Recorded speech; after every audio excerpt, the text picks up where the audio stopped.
Hi everyone, this is Kavita, Certified Empowerment Coach and Hypnotherapist, and you are listening to the Enlightened Heart podcast, where we explore topics that empower HSPs and empaths to go from surviving to thriving in the world.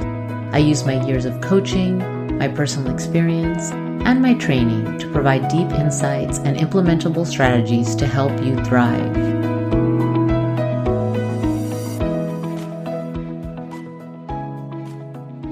In this episode, I go through some really great tips on how to deal with anxiety. It is called the 3S method. So if this is something that you're struggling with, listen in. Hello, everyone. This is Kavita again coming to you with the Enlightened Heart podcast. Thank you for joining me today. So today I want to talk about a method that is helpful to reduce anxiousness or anxiety holistically. Of course, if you are suffering from severe anxiety and it's impacting your life, then I will suggest that you consult a professional to help you with that. This is for those of you that are dealing with this on a daily basis in a mild way and it's impacting you and you want to try something.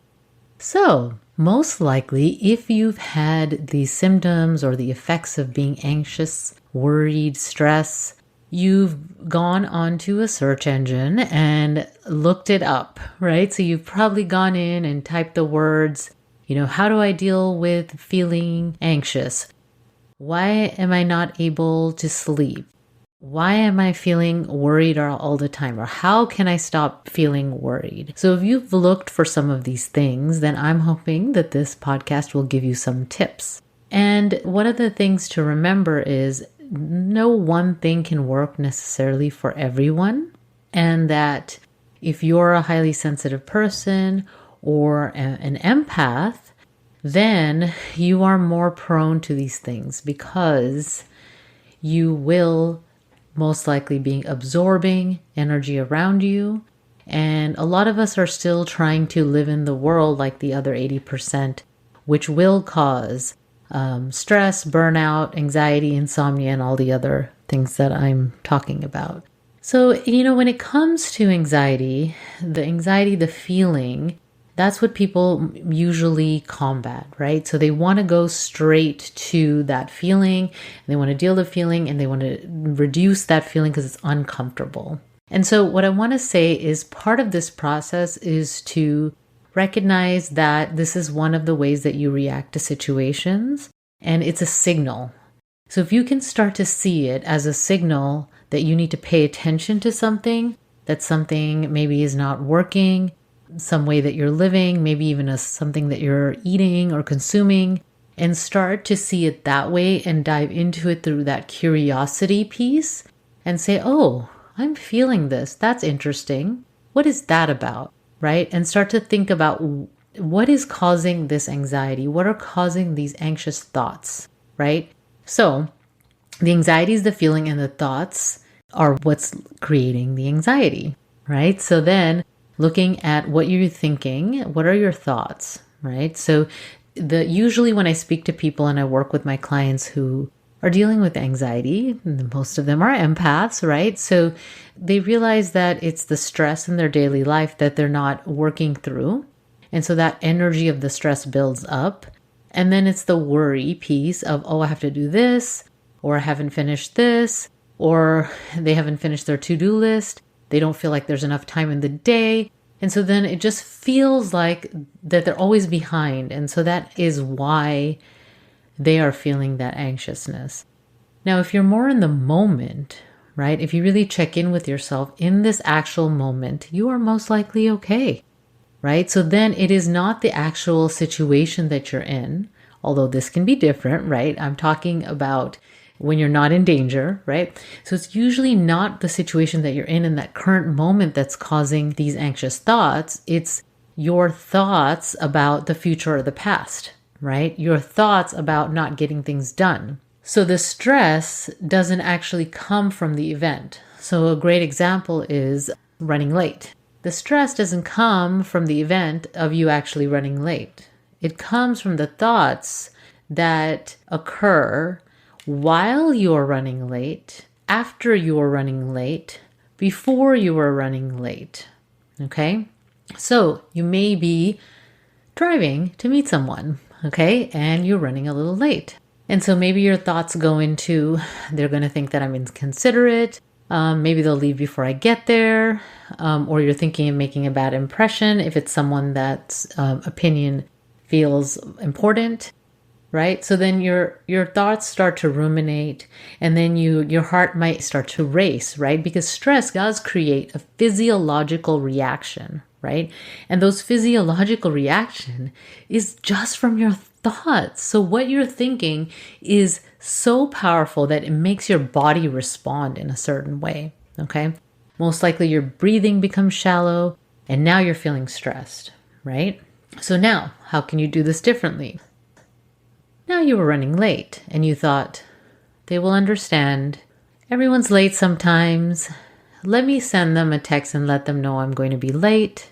That'll create a lot less stress, okay, than the other set of thoughts that I described. So the thoughts are a great place for you to focus when you're working on that anxiety piece, right? So you can, respond rather than react to the situation. Because however you're conditioned, that is how you're going to react, right? That's going to be the initial, right away, what you're going to do when a situation arises. The conscious individual, and if you're listening to this podcast, you are a conscious individual, is choosing to look at a situation and respond differently. Because the way that you're responding or reacting is not working. So you want to choose a different way. So I'm going to talk about what I call the 3S ways to reduce anxious feelings holistically. So all you have to remember is the 3S ways, okay? So the first part is sleep and rest. Okay, I know that that's not what you expected, but this is really important because if you are not resting your body, your mind, then everything else in your life is going to feel more challenging, okay? And some of you may be thinking this and say, well, this is not possible for me. I cannot sleep. Insomnia is one of my problems. So how can you start with sleep? Okay, because that's not helping me, right? What I want to ask you is, are you resting? So start with resting and relaxing. A lot of my clients do not know how to rest, how to relax, how to have fun, okay? And they stay up late doing things that they know is going to impact their sleep. They stay up late doing things that can numb because maybe the day was so taxing to their nervous system, and they have not done anything to downregulate their nervous system so they can calm down and sleep. So, paying attention to the sleep. How are you sleeping? What is it that impacts your sleep? On the nights that you do sleep, what was different? Right? You could keep a sleep journal. That's a great way to just pay attention. If you're having trouble sleeping, then there's a lot of options right now for sleep meditations. Doing a sleep meditation to help support you to be able to fall asleep. Giving yourself at least 30 minutes, more is better. Probably an hour is better, but if you can give yourself 30 minutes before bed to consider that the preparation for your sleep, right? So your bedtime is not the actual time you go into bed and close your eyes. Your bedtime starts the half hour before, and having a routine is going to make a huge difference, right? Because that routine signals your body that, okay, it's now time for rest. And one of the main things, you probably know this, is not to be on your cell phone or any screen. One of the things that has happened this year is that we are on screens a lot more than we have been before. It's been the one way we could connect with others, right? And so really being conscious, right? And what are the things that you can do so that you can get better sleep and rest and relax? Really pay attention to that, because if you can do that for yourself, that will not only reduce your anxiety and stress, that is just going to make you feel better. You're just going to feel better overall. You're going to enjoy life better. Things are not going to stress you out as much. Sleep is so important. Sleep and rest. So start with the rest, keep a sleep journal, whatever you need to do to improve that. The next thing, silence. So that's the second S, okay? So spending some time in silence every day, even if it's only 5 minutes. So it could be meditating, right? That's a great way to spend time in silence, but maybe that's not possible for you, right? Maybe, especially those days that your nervous system is feeling really taxed, sitting in one place and meditating might be challenging and actually make you more stressed, right? So maybe you have to go out and go for a walk. Maybe you have to do some moving meditations. You have to do some, if you're a yogi or you practice yoga, you can do Surya Namaskars or the sun salutation, right? So that kind of like a moving meditation, or just simply just allowing your eyes to close without sounds and just resting your body and breathing for 5 minutes. And if thoughts come, they will come. Just allow the silence to calm your nervous system. And when a thought comes, you just tell the thought, that's great, I'll deal with that. I have that handled, right? And allow the thought to flow through you. When we try to push the thoughts away when we're in silence, then they get louder, right? So giving yourself some silence every day. Maybe you give yourself 10 minutes in the morning before you check your phone, before you deal with, if you have kids, the kids, before you deal with anything else, you're in silence. And silence is not just about sound. It's about dealing with what's coming in to our bodies, right? So what is coming into your body and, through all of your senses. Okay, so just giving yourself that gift of silence. And then the third S is the surrender piece, okay? So when we are stressed, I talked earlier about having those thoughts, right? And the thoughts create that feeling of stress. And so learning to pay attention when that happens and give yourself and your mind something else and another way to look at a situation so that it doesn't bring up your nervous system and your stress level, okay? And then the last part of it is to surrender, right? Really be clear when you're stressed about a situation. What can I do here? Is there something that I could do? So I'll use the same example of being late. So let's say that you are late and you apologize to the person. You let them know ahead of time. You show up. They're understanding and everything goes fine. And then you have an opportunity and you surrender, right? Okay, I'm going to be late. That's it. That's the surrender piece.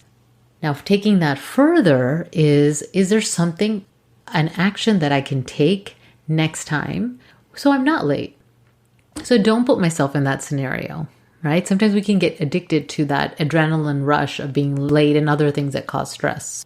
What is it that I can do differently here so that that doesn't happen?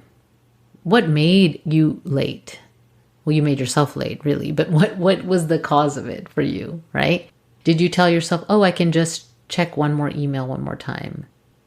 Did you underestimate how long it takes you to leave the house and get ready, right? What are the things that are causing you to be late? Can you do something differently?